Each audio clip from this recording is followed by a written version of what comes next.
My name is Liam, and for the past 3 years I've been living in a sleepy cul-de-sac where everyone knows everyone's business, whether they should or not. It's the kind of neighborhood with perfect lawns, polite waves, and a homeowners association that exists to keep the flower beds symmetrical. At least that's the brochure. For the first year I was blissfully boring. I worked late as a graphic designer, ordered all my stuff online because what else do you do in 2025, and came home to small comforts, a houseplant that never died, and a mailbox that was rarely empty. Then, about 9 months ago, a new family moved in down the street, the Parkers. They were loud in a polite way, PTA moms, weekend landscapers, and the kind of people who hosted neighborhood bake sales. They also came with a slide of 3 adults who perpetually believed they were doing everyone a favor by strolling into other people's yards. And then the packages started disappearing. At first it was small, a book I'd been waiting 2 weeks for, a new set of headphones. I chalked it up to delivery errors, but the pattern was weird. Items that said left at front door always showed as delivered and then, mysteriously, missing. My neighbor Mrs. Patel had the same problem. So did the Hendersons across the street. We chalked it up to porch pirates until I checked my doorbell cam. There she was. It wasn't some shadowy stranger or a kid on a skateboard. It was Karen Parker. Hair in that perfect tight bun, sunglasses at noon, and a smile like she was doing me a favor. She walked up my path, opened my front box, and carried my package away like it was an errand for the universe. No guilt, no apology. Just effortless entitlement, as if my doorstep was a communal shelf in the Parker household. I confronted her the first time like a rational adult. I walked down, showed her the footage on my phone, and expected some sheepish, "Oh my gosh, sorry." Instead, she gave me that special Karen look and said, with all the belief of someone who's never had to be accountable, "Liam, I thought it was community donations. You know the HOA has been talking about unsecured packages?" She did not apologize. She didn't even hide that smug tone. I took it to the HOA. I brought printed frames from my doorbell cam, timestamps, and an exhaustive list of missing items. The HOA meeting felt like a bad episode of a reality show. The president nodded in just the right places, and then, with an awkward cough, reminded me that community issues often need consensus before action. Consensus, in HOA speak, meant weeks of paperwork that would probably land on more trimmed lawns than my own. By the time the next package vanished, I was done with paperwork. But I wasn't done with being clever. I wanted something that would stop the theft, publicly and harmlessly, without permanently hurting anyone. I'm not trying to go to jail, and the neighborhood potlucks are too good to ruin forever. I wanted a consequence that would make the thief think twice. A visible, embarrassing, non-harmful mark that couldn't be rinsed off in a hurry. Important, I did not build some wild weapon. I did not rig explosives. I did not set anything that could hurt a child or a pet. This is not a guide. This is a story about boundaries, humiliation, and the small joys of poetic justice when done without malice. So I set up what I'll only describe here as a harmless visibility deterrent. Something that would transfer a bright, unmistakable mark on anyone who tried to walk off with a package. I kept the details to myself, because revealing them would tempt imitation, and I don't want this turning into a how-to. What I will say is that it was safe, non-toxic, and inspired more by prank shows than dark schemes. The plan worked on a Tuesday. The delivery truck rolled up, dropped a medium box, and my doorbell pinged. I watched the live feed, heart thumping, because after months of frustration, I wanted this to be real. Within 5 minutes, the figure in the bun and sunglasses walked up my steps. She moved with that practiced casualness I'd seen a dozen times before. She opened the box, took it, and walked away. Only this time, when she turned, her hands, forearms, and the cuff of her cardigan flashed like she'd been tagged with neon paint. It wasn't subtle. It glowed under the afternoon sun like a bad highlighter. And here's the thing, it didn't wipe off with a napkin or a wet paper towel. The mark stuck for hours. I could see it through the camera, her face switching from smug to confused to outright panic as she hurried to the Parker minivan. She tried to run her hands under the fountain in the Hendersons' yard, scrubbed with the dish rag from her tote, and even used a bottle of hand sanitizer from her purse. Nothing. The stain just smudged around and became more ridiculous. Bright streaks on her cheeks. Fingerprints on her sunglasses, a neon crescent on the back of her hand. My phone lit up. Not because of delivery alerts this time, but because neighbors were texting each other. Someone had caught Karen's exit on their camera. Within 30 minutes, the cul-de-sac had a chorus of notifications. Is that Karen? What on earth is she wearing? Looks like a Smurf.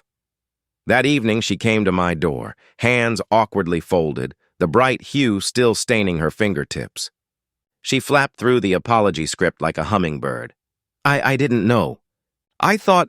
She tried to laugh it off, as if the neon marks were trendy accessories.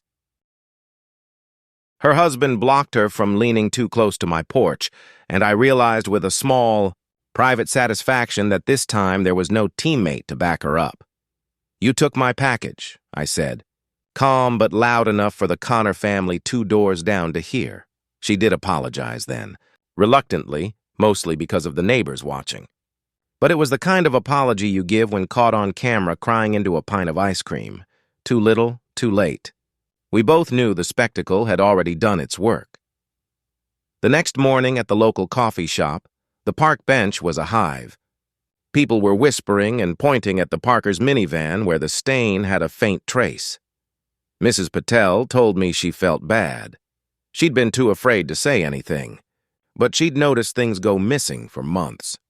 Mr. Henderson joked through his latte, "If you can't stop a thief, at least make them the neighborhood mascot." It felt odd to bask in other people's discomfort, but it also felt like fairness had finally shown up in a fluorescent jacket. Of course. The Parkers called the HOA and demanded an investigation. They called the police. Someone had to be the adult in this drama. The officers who came were polite, took statements, and then smiled at the absurdity of a grown woman with neon hands. They couldn't press charges. My deterrent didn't injure anyone or damage property. But they did tell Karen, in that flat, bureaucratic tone, that repeated petty theft would have consequences if there was a pattern. That was enough. For about 2 weeks, I watched the deliveries go smoothly. Karen kept her hands in her pockets and pretended not to look at my porch. The neighborhood returned to a slightly awkward normal. We still waved, but with a new register in our faces. People were nicer to my mailman at the stop sign. Someone left a little, "You got this" sticky note on my mail slot. Small wins, and then, like any good sitcom, the twist. One afternoon, a package from a boutique I'd been waiting on did show up. And this time, a different person from the Parker household, a teenage nephew maybe, decided he'd test the waters. He walked up, snagged the box, and promptly became a walking billboard. Neon streaks painted his sneakers and spilled across the hem of his shorts like a bad fashion choice. He sprinted away with his dignity trailing behind him, and his mother, not Karen, called him an idiot in 3 languages when he got home. The fallout was quick and merciless in the most suburban way. The Parkers were politely ostracized at block parties. Invitations to neighborhood events stopped coming. One of their few friends, a man who ran the community garden, told them point blank that generosity doesn't mean taking what's not yours. They tried to fight back with lawyery words in HOA emails, but "we shall seek remedy" reads poorly when you're tagged in a dozen doorbell cams. I'm not proud of having set up the deterrent. There's a part of me that worries. What if a child had reached for a package? What if someone with a medical condition panicked? I thought about that when I watched Karen scrub her hands at the Hendersons' fountain. I made sure it was a marker for the person who had consistently crossed lines, not for an accidental touch. I also made sure it was safe. The last thing I wanted was to become the villain in my own neighborhood saga. The final act of this strange little drama was both small and oddly graceful. At the next HOA social, a barbecue where the potato salad was suspiciously perfect, Karen came up to me. Her hands were clean now, her bun a little less precise. She looked, for the first time, tired. "Not furious, not entitled, just tired, Liam," she said, dropping the Mrs. for the first time. "I'm sorry." We were thoughtless. It won't happen again.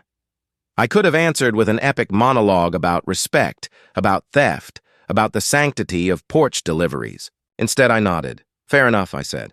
"Just don't take other people's stuff." She blinked, half surprised, then smiled in a small human way. Okay. Life slowly recalibrated.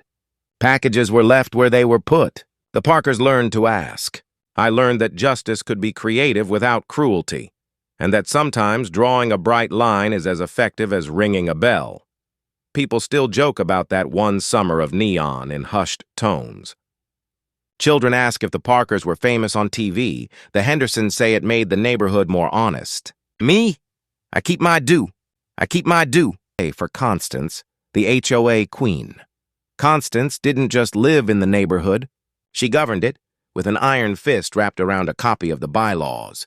She was the reason my welcome mat was 3 millimeters out of compliance.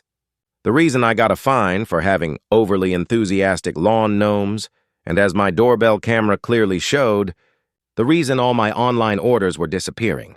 I'd catch her on video every time, strolling past, noticing the package, glancing around with a look that said, "This belongs to the community." And as the CEO of the community, I shall inspect it. Then, she'd simply pick it up and walk to her house 2 doors down. The police were useless. A $30 box of specialty coffee grounds didn't warrant a task force. The HOA board just told me to be a better neighbor, so I decided to take neighborly cooperation into my own hands. With a little help from my friend, a chemical engineer, and a truly magnificent amount of forensic security dye. The setup the dye was key. It was a powdered, highly concentrated security marker designed to bond instantly and permanently to fabric and skin upon contact with moisture. Think permanent highlighter yellow, but with the staying power of a lifetime membership to a bad decision. Crucially, it was non-toxic and non-harmful, just impossible to wash off for at least a week. I had 2 packages ready for her. Package 1, the distraction. I took a large, sturdy box, filled it with packing peanuts, and taped a small, cheap Bluetooth speaker to the inside. I set the speaker to a delayed timer that would blast a very loud, very high-pitched, "Warning! Package has been activated! Release immediately!" After being picked up, the dye trap itself was the simple genius of the engineer. I hollowed out a small, heavy book, the size of a popular dictionary. I lined the hole with a thin membrane and filled it with the dye powder. I placed a small, activated sponge soaked in distilled water on top of the powder, held back by a fragile piece of cardboard. The entire book was wrapped in a cheap, slightly too thin mailing envelope. The goal was simple. When Constance grabbed the box, the alarm would startle her. She would drop or fumble the box, causing the fragile envelope to tear and the water-soaked sponge to press down, turning the powder into a highly staining paste right on her hands and any exposed clothes. The strike-eye set the bait at 11:08 a.m. I watched my security camera feed like a hawk. At 11:17 a.m., Constance appeared, wearing a crisp, white linen pantsuit, the kind of outfit only a person with no sense of risk would wear on a Tuesday. She paused, gave my porch a theatrical HOA-approved once-over, and spotted the large box. She looked right at my camera, gave a dismissive little shrug, and reached down. The moment her fingers gripped the handle, the speaker inside screamed, "Warning! Package has been activated! Release immediately!" Constance shrieked, jumping back and dropping the box. The cheap box was a wreck. She looked furious, but she had her dignity to maintain. She straightened her suit, adjusted her sunglasses, and glanced at the door, clearly debating whether to fine me for the audible nuisance. Then she spotted the second package lying innocently under the porch bench, a small, heavy, nondescript padded envelope, the one holding the dye-filled book. She clearly assumed the small, quiet one must contain the real goods. A sly, triumphant look crossed her face. She snatched the little envelope. The sheer force of her proprietary grip crushed the thin cardboard. Instantly, a bright, shocking fluorescent pink cloud erupted from the seams of the package. Constance's white linen pantsuit was immediately polka-dotted with vibrant pink spots. Her hands, her face, her pristine blonde hair, everything within a foot was splashed with a color that screamed, "I am a thief." She stood there, frozen, looking like a neon flamingo had exploded on her. I walked out onto the porch. "Constance! Oh my goodness! What happened?" I asked, feigning deep concern. She stammered, holding her shockingly pink hands out, the ruined package still clutched in one of them. I was just checking on it. It looked suspicious. I was performing a mandatory community inspection. An inspection of my personal orders? I raised an eyebrow. Well, I guess the safety dye worked, didn't it? That bright pink is a new anti-theft measure. It's a permanent chemical marker, completely harmless, but it can't be washed out. It has to wear off. Her eyes went wide with pure terror. Wear off? How long? Oh, about a week, maybe 2. It's designed to withstand heavy scrubbing, harsh chemicals, everything. You know, for professional thieves, I added helpfully. Constance, the woman who complained about dandelions, was now a walking, stained neon monument to her own entitlement.